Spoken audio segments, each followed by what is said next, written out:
Commençons par une excellente nouvelle. Depuis le 13 juin 2023, YouTube a modifié les critères d'éligibilité, en divisant par 2 le nombre d'abonnés nécessaires pour pouvoir monétiser sa chaîne.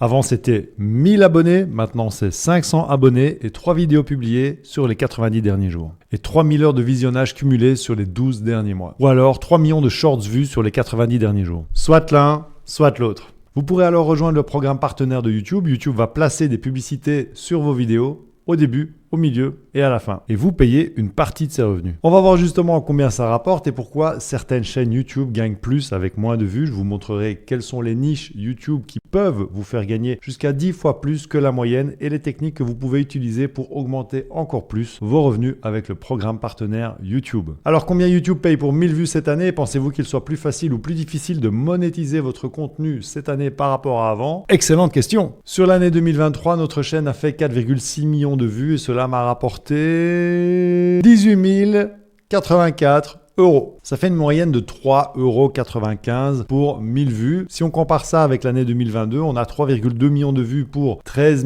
162 €. Donc on arrive à 4,11 € pour 1000 vues. C'est assez stable finalement d'une année à l'autre.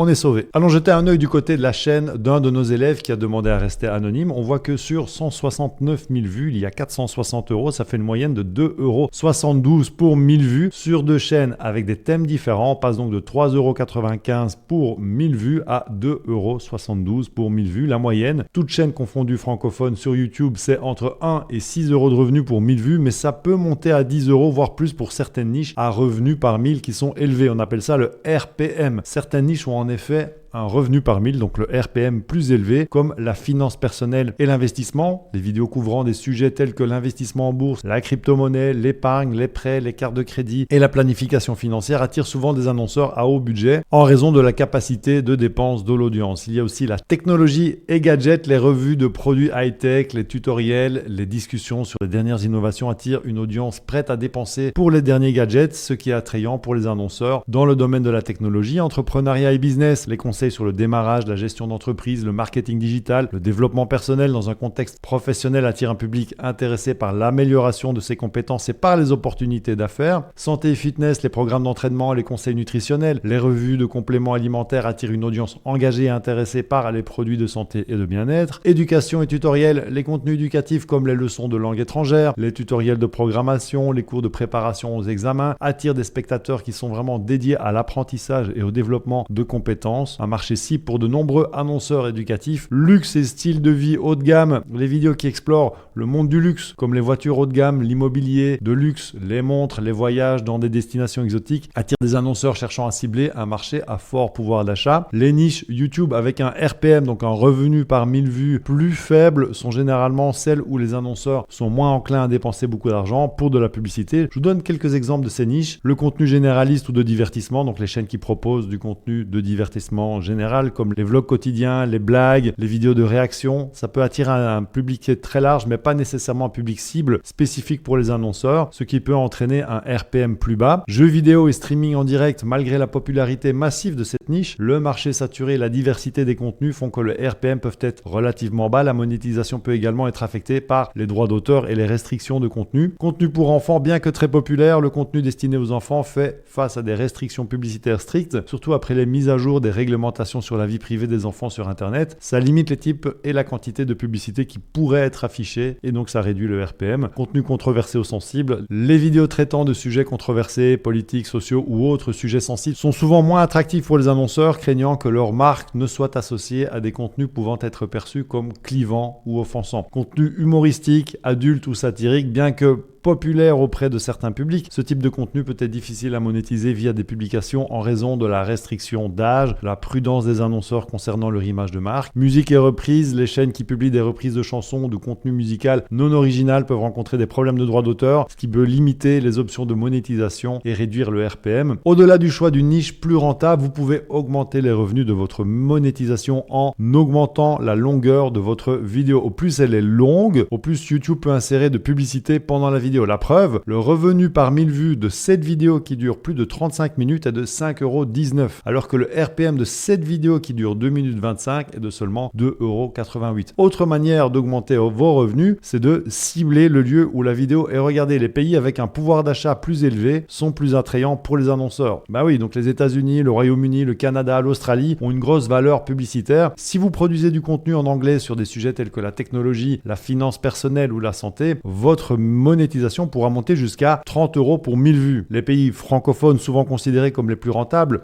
sont la France, le Canada, la Belgique, la Suisse, le Luxembourg. Alors c'est pas évident, hein, mais vous pouvez essayer de les cibler en couvrant des événements régionaux ou en créant du contenu qui résonne avec les défis et opportunités uniques de ces communautés. 50% de mes vues sont faites en France, alors que je suis belge. Ça coûte 12 € pour 1000 vues aux annonceurs qui veulent faire de la pub sur mes vidéos. D'ailleurs, donc on appelle ça le CPM, c'est le coût par 1000. Donc le prix que les annonceurs sont prêts à payer pour apparaître sur vos vidéos. C'est ce que vos vidéos valent sur le marché de la publicité. C'est un petit peu cruel. Le type d'annonceur qui cible vos vidéos aura aussi de l'influence. Donc ceux qui vendent des montres de luxe pourront mettre plus de budget que ceux qui vendent du dentifrice. Si vous choisissez une niche à valeur élevée comme celle qu'on a vue plus haut, ça va attirer naturellement des annonceurs à budget élevé. Maintenant, pour attirer ce genre d'annonceurs, il faut vraiment que votre image de marque soit premium avec un contenu de qualité supérieure. Autre manière d'augmenter vos revenus, l'âge des spectateurs. En fait, les personnes plus âgées ont un job et elles ont tendance à cliquer sur des annonces et à acheter des trucs. D'ailleurs, je crois que nos miniatures YouTubesque attire un public jeune et c'est vrai que j'ai décidé de faire évoluer mes miniatures vers quelque chose de plus mature. Je fais plus de visage vraiment super étonné à la MrBeast, là vous voyez le truc comme ça. Bon, j'ai eu ma période où je faisais ça, mais j'ai vraiment voulu faire évoluer. Je fais aussi moins de blagues dans mes vidéos, j'essaie d'être plus posé, d'être moins gesticulant et c'est vrai que c'est plus adapté à un public plus mature. Je partage aussi des anecdotes de ma vie de papa avec mes 2 garçons, Ruben et Léo, ma vie en couple depuis 15 ans avec Sophie Vinclair, mes activités au golf, etc. Enfin, des trucs de vieux, quoi. Et malgré ça, chez Stratégie Vidéo, la majorité sont des spectateurs qui sont des petits jeunes de 18 à 24 ans. Alors, j'ai été jeune aussi. En plus, j'étais musicien. Donc, autant vous dire que j'avais pas un rond à dépenser. Et aujourd'hui, en tant que chef d'entreprise avec plus de 10 personnes dans mon équipe, eh bien, je dois attirer des profils qui vont dépenser de l'argent chez nous. Dernier paramètre à prendre en compte, il se peut que la vue soit comptée, mais que le spectateur ait interrompu son visionnage avant que la pub ait été diffusée. C'est pour cela que YouTube donne toujours une indication du nombre de lectures monétisées estimées. En tout cas, en choisissant une niche qui rapporte et en appliquant les différentes techniques que je viens d'évoquer, vous pourriez aller chercher 10 € de revenus par 1000, peut-être plus si votre chaîne est en anglais. Alors c'est très bien, mais connaissez-vous les stratégies secrètes que les YouTubeurs utilisent pour multiplier leurs revenus, même avec peu de vues? Je vais vous expliquer comment faire pour gagner plus de 100 € pour 1000 vues. Vous avez bien entendu, 100 € pour 1000 vues, avec un exemple très concret, celui de la chaîne Stratégie Vidéo. Et ma chaîne a généré 492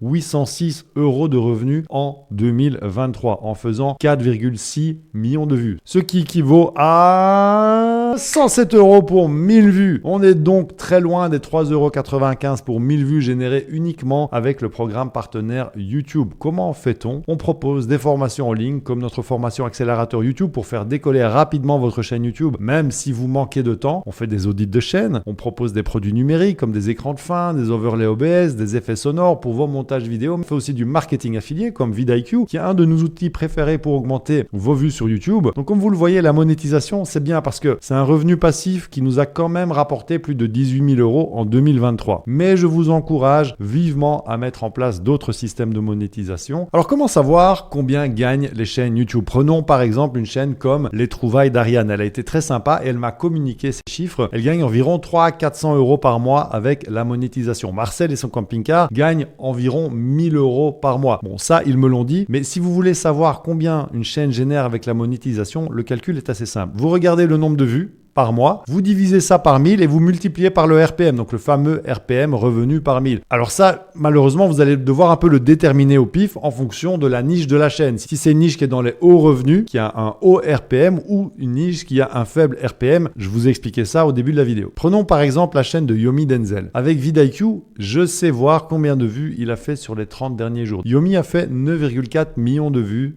sur les 30 derniers jours. Si on divise ça par 1000, ça fait 9400. On multiplie par le RPM. Alors vu qu'il est dans la niche de la finance personnelle, c'est assez haut, mais sa chaîne est en français. C'est donc moins qu'en anglais. Donc je dirais entre 4 et 8 euros. On va dire 6 pour couper la poire en deux, fois 9400. Ça va faire 56 400 euros générés uniquement avec la monétisation. J'avoue que ça me semble un peu beaucoup. Ça doit être la fourchette très haute, mais encore faut-il qu'il ait activé la monétisation. Avec ce qu'il gagne sur le reste de ses business, je suis même pas certain qu'il l'ait fait. Il y a aussi Social Blade qui peut vous donner une estimation. Ici, il estime le revenu de la chaîne de Yomi Denzel entre 2 et 33 000 euros. On va prendre un autre exemple. French Hardware. Je vais voir les vues avec vidIQ. Donc, on a 1 177 763 vues le mois dernier. On divise ça par 1000, ça fait 1177. Multiplié par le RPM. Alors ici, on est quand même dans la technologie, les gadgets. Donc, on a un RPM assez élevé. On va faire comme pour Yomi Denzel. On va dire entre 6 et 8 euros. On multiplie donc 1177 par 6. Ça fait 9416 euros de revenus par mois grâce à la monétisation. Si on va voir sur Social Blade, on voit qu'on est plutôt à 4000. Bon, voilà. En tout cas, ces deux derniers exemples font beaucoup de vues. À bientôt. Ciao.